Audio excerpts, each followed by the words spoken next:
It gives me great pleasure to introduce this year's commencement speaker, Loretta Lynch, the 83rd Attorney General of the United States of America.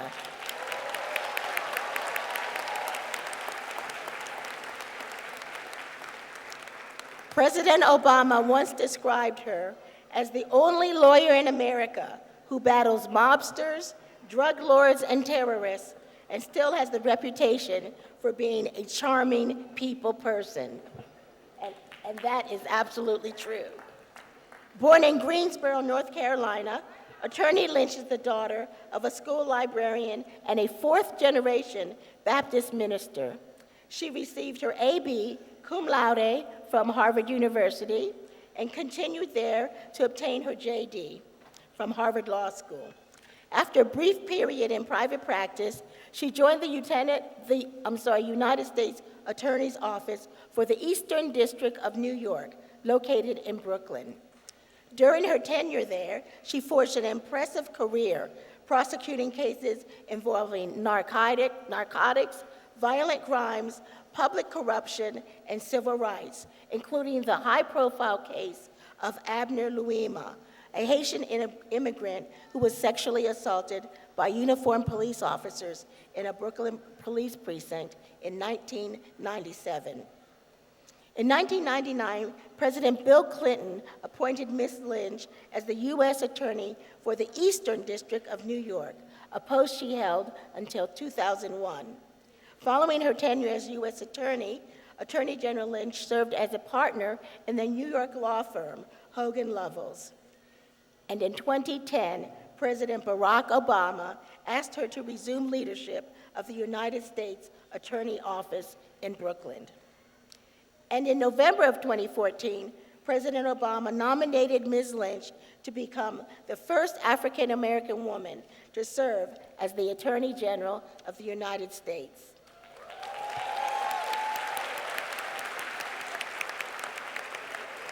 The United States Senate confirmed her in April of the following year.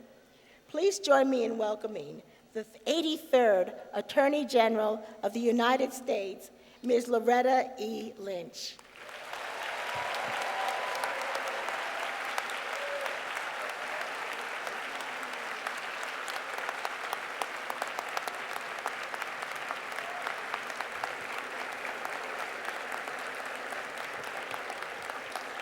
Thank you.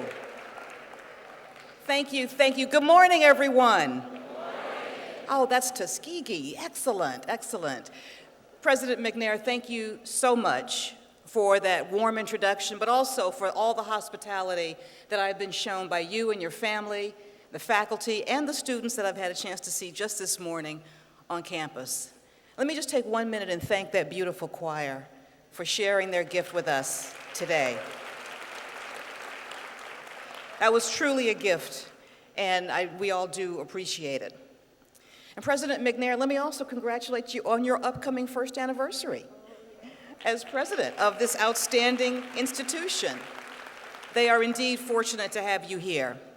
Let me thank the Board of Trustees, the faculty and the deans for inviting me just to share this moment with you and with your friends and families and to help celebrate the class of 2019. 2019, congratulations to you. You made it. You did it. And know this, we are all here in this auditorium, on this stage, listening in if we can. We are all here for you, to celebrate you. But let me congratulate the most important people here. And I know, graduates, you think it's you. But let me congratulate your family members who got you to this point, who know every beat of your heart and every hard class you took and every phone call home and every silent prayer that we heard about. They are here in person and in spirit, and they gave you their guidance and their inspiration. I share their pride in you, because this is your day and this is your time. It is. 2019 will be forever marked for you as your year.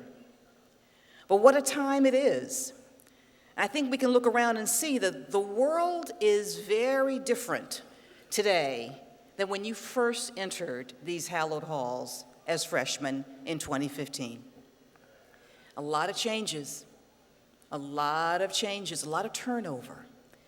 And I think it's only natural to wonder if the hopes and the dreams that you had back then, that you could then see made visible by the leaders of that time, will still propel you forward, or if they're even still possible today.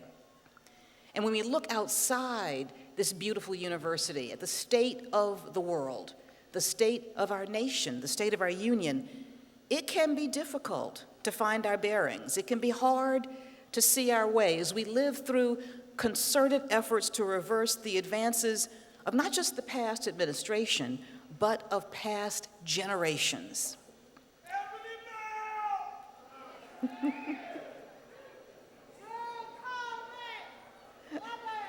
There's enthusiasm for the year. But that's how we have to greet it, with enthusiasm, with an open mind and heart. Know this, life is long, and so is your career. And everyone who has sat in your chair today, including those of us on stage, have all wondered the same things. They've all looked out at a challenging landscape and asked themselves, what is my role in the world? How will I find my way in our universe? Exactly how long is she going to talk? Those are the questions that graduates have. Not long. I know you have friends to see and families to celebrate with and a wonderful life to begin. But as you face the challenges that are just ahead, I want to urge you to hold on to the achievements of this day. As uncertain as things are, this is still your time. And as hard as things look out here, know this, it's the best time because you own it. The decisions you are making today and in the next few weeks and months are your decisions.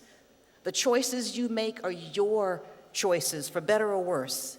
You are deciding the person that you will become.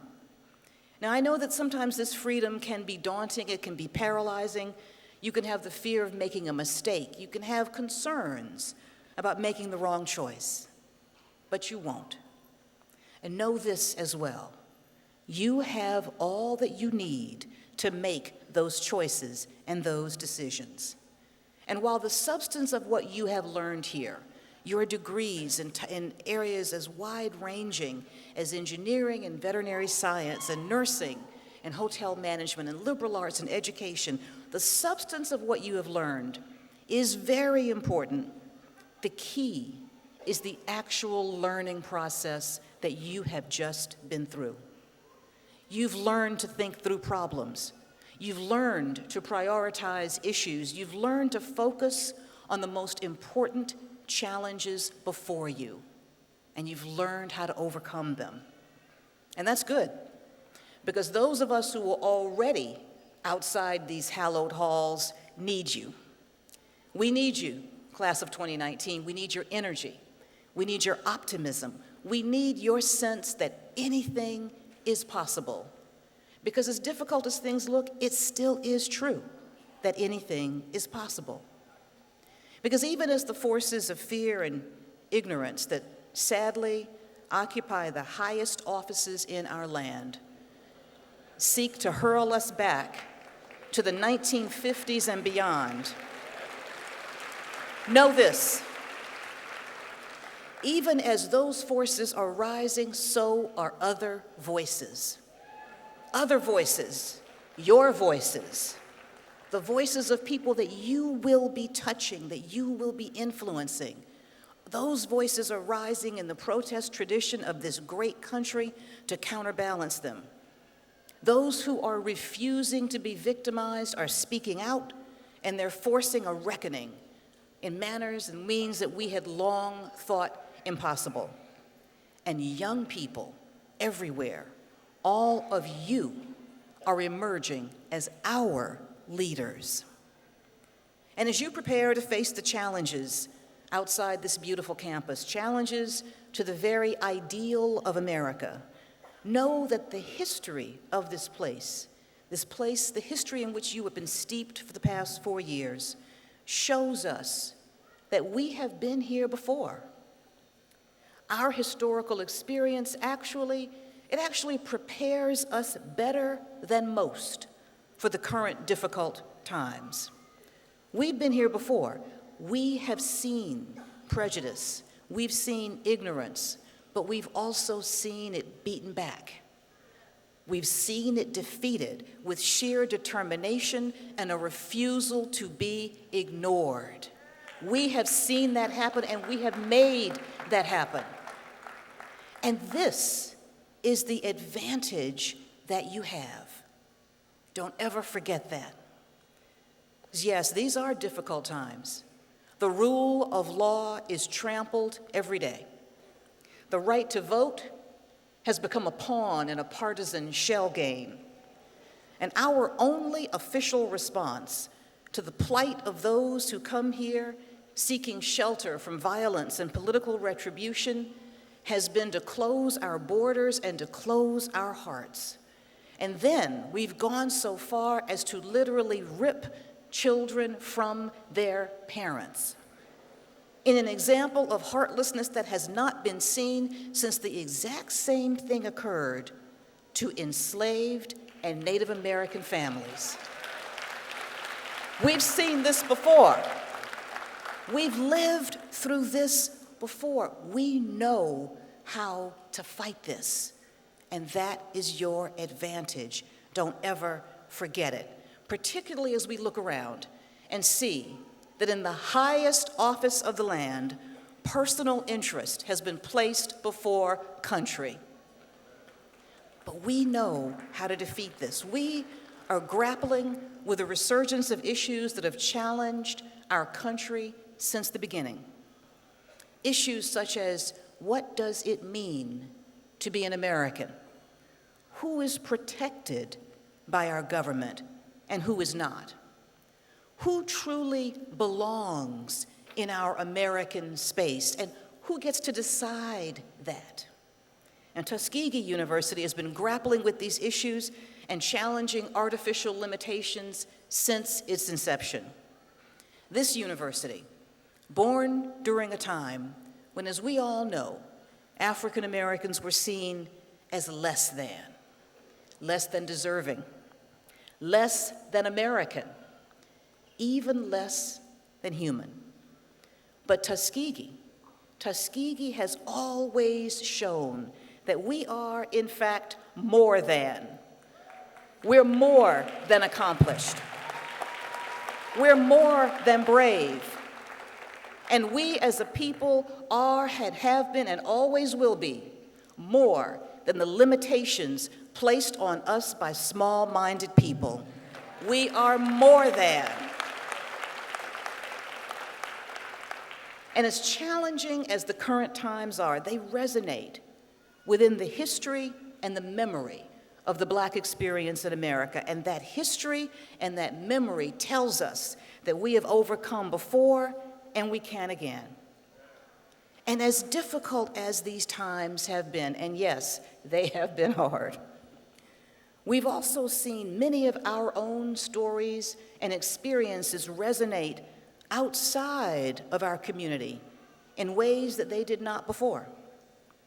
As painful as it has been to see the viral videos of the past several years of Black civilians losing their lives at the hands of law enforcement, it has pushed us, it has forced us, it has directed us to have long overdue conversations on the relationship between law enforcement and the communities they serve. We've had to have those talks.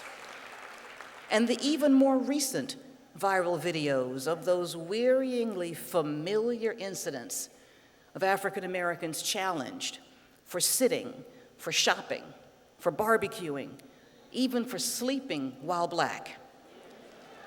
They put the lie to the gaslighting that has gone on for generations when we have raised these issues, when we have pointed out these episodes in the past, and they put a mirror before a society that so often refuses to see another person's perspective and their pain.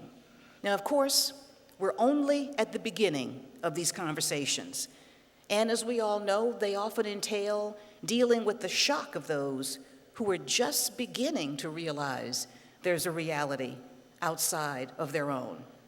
And as these videos perpetrate, I will tell you, I am only surprised at their level of surprise. Because these incidents are not new. They're not new now, they weren't new then, and they weren't new even when it happened to me. Yes. In the mid-1990s, as you've heard in my bio, I was a young prosecutor in the United States Attorney's Office based in Brooklyn. And I had risen to the level of branch office chief. I was running my district's office on Long Island in New York. I was supervising 30 people. I was in charge of all the federal prosecutions in Nassau and Suffolk counties, New York. 8 million people under my protection. To use the technical term for that, I was big time. Now, I still tried cases. I was still in court.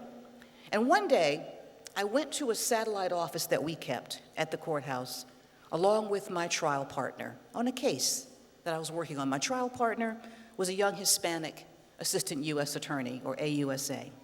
And as we entered the office, as we so often did, we said hello to one of the federal agents also coming in to meet with one of our colleagues. We went to the conference room and began to prepare for our court appearance. But in a few minutes, our colleague appeared in the conference room door, looking confused. She was meeting with the agent that we had seen, and he had reported to her that 2 suspicious-looking characters had entered the office with him. He was concerned. Maybe they were defendants, he speculated. In any event, he told her he did not think that they belonged in the office.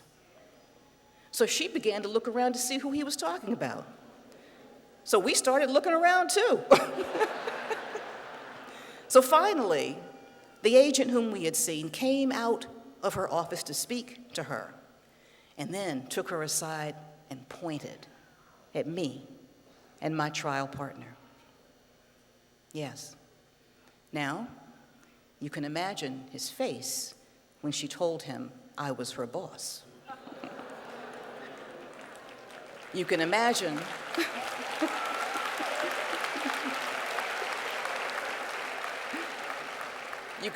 his face when she also told him that I was the person who would be authorizing any charges based on the work he was doing.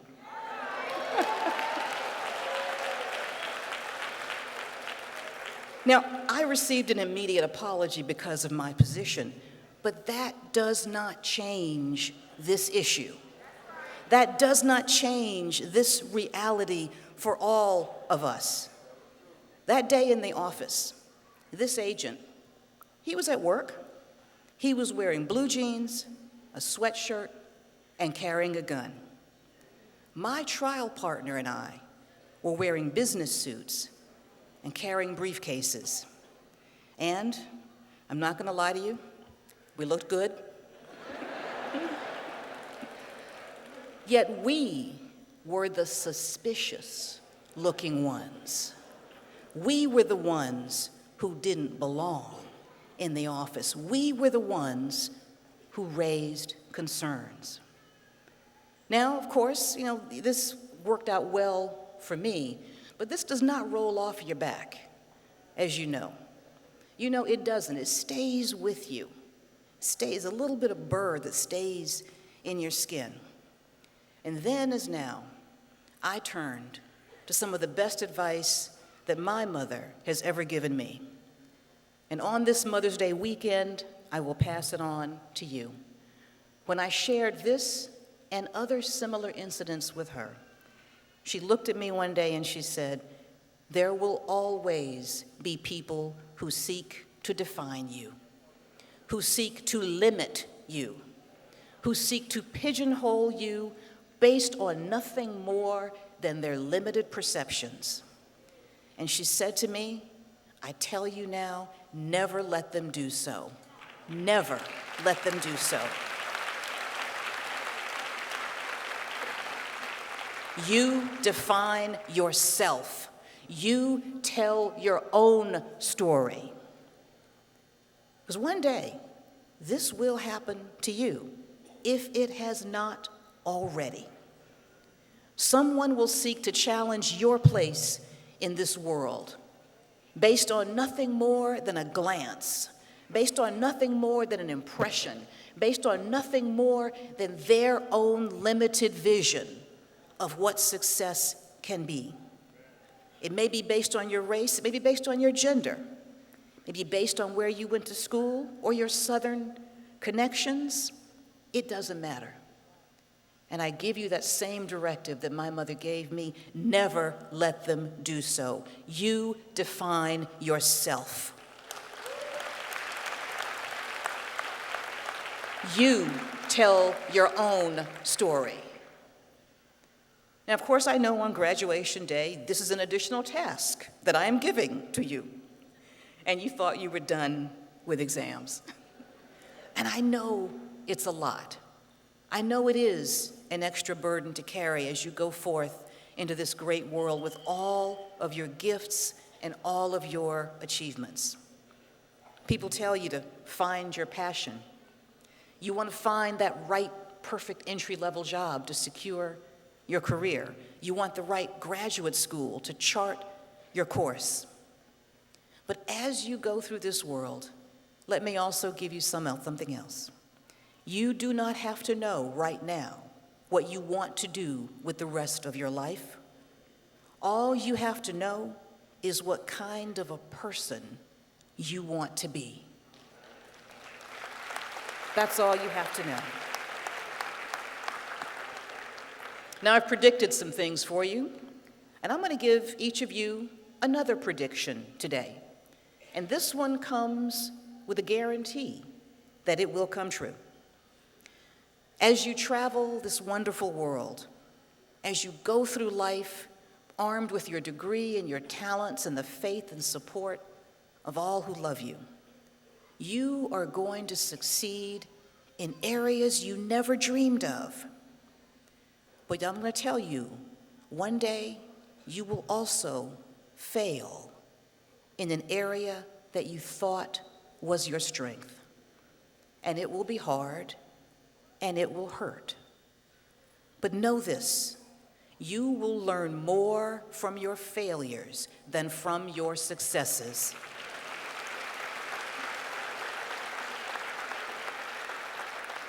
Now, I spent several years in the Department of Justice, and I loved being a trial lawyer. I loved it. I loved standing in court and convincing a jury that my version of events was actually the truth. I loved standing in the well of the courtroom and saying my name and saying I represent the United States of America. But I will tell you, the best part of it is winning. I loved winning cases. But I learned more from the cases I lost than any of the cases I won. And you'll have losses as well. You will learn your strengths and your weaknesses, but you will also learn that the world will continue to turn and you will continue to live. And you will learn that we all fall down. It's how we rise up that determines the measure of our character. And it's my hope for you that you will learn the most important message of all, that the best way to rise is to lift someone else up with you.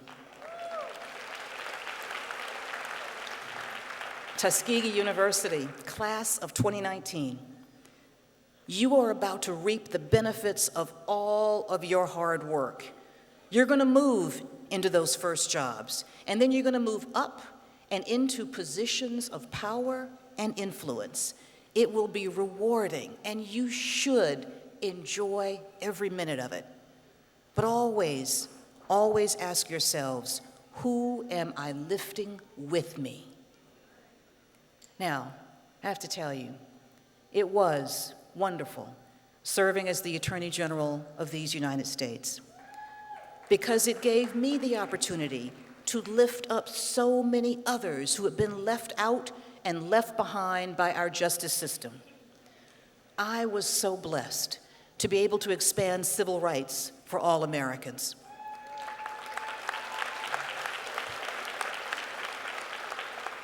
To protect our country from threats to our national security, and to protect the most vulnerable among us, from the elderly to the victims of human trafficking.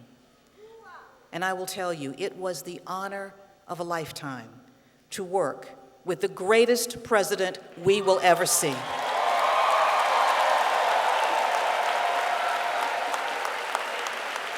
There will never be another like him, but he also believed that to whom much is given, much is required, and that government can and should lift up all Americans and bring out the best in all of us. And that's what we worked to do.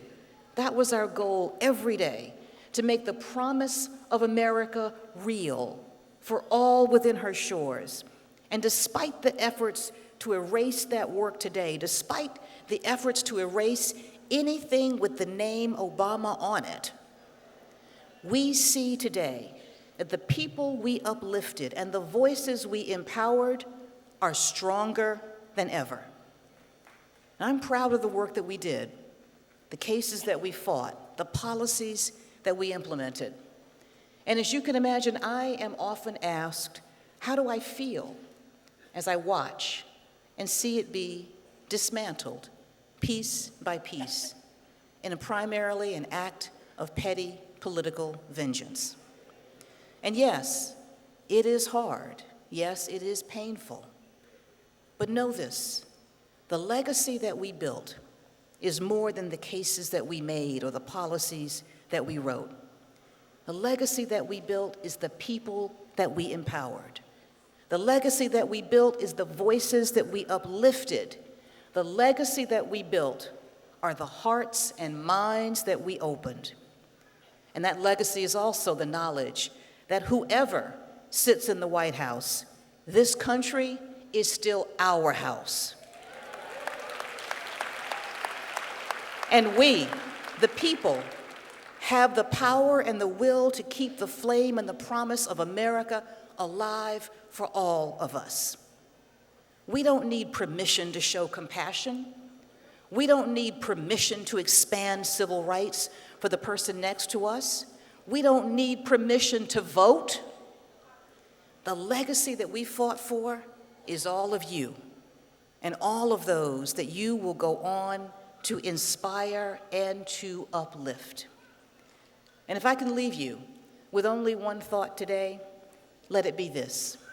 It is not the title that you will bear, but the lives that you will touch that will define your contribution to this world.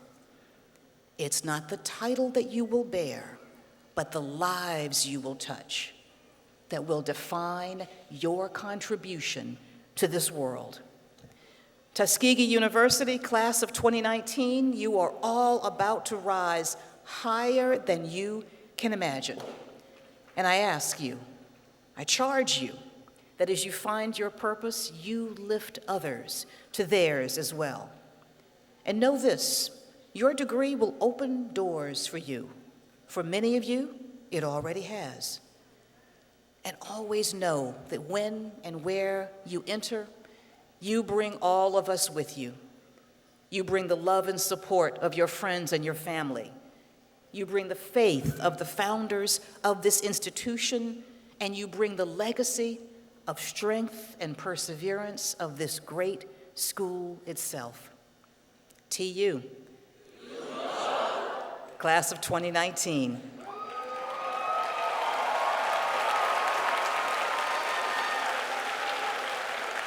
As we sit here today, surrounded by the saints and uplifted by the airmen, I congratulate you, I salute you, and I cannot wait to see what you will accomplish. Congratulations, class of 2019.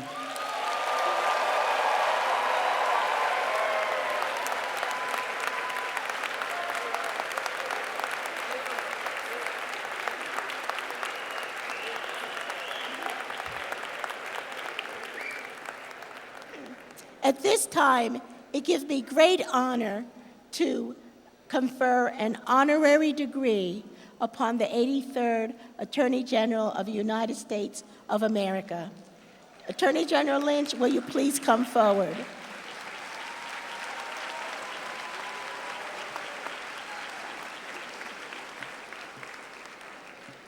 Distinguished public servant, fearless crusader of justice, and history maker. The daughter of a fourth-generation Baptist minister, your first encounter with the law was accompanying your father on trips to the courthouse in Durham, North Carolina, during the fight for civil rights in the 1960s. After attending Harvard College and Harvard Law School, you rose through the ranks of the U.S. Attorney General's Office of the Eastern District of New York.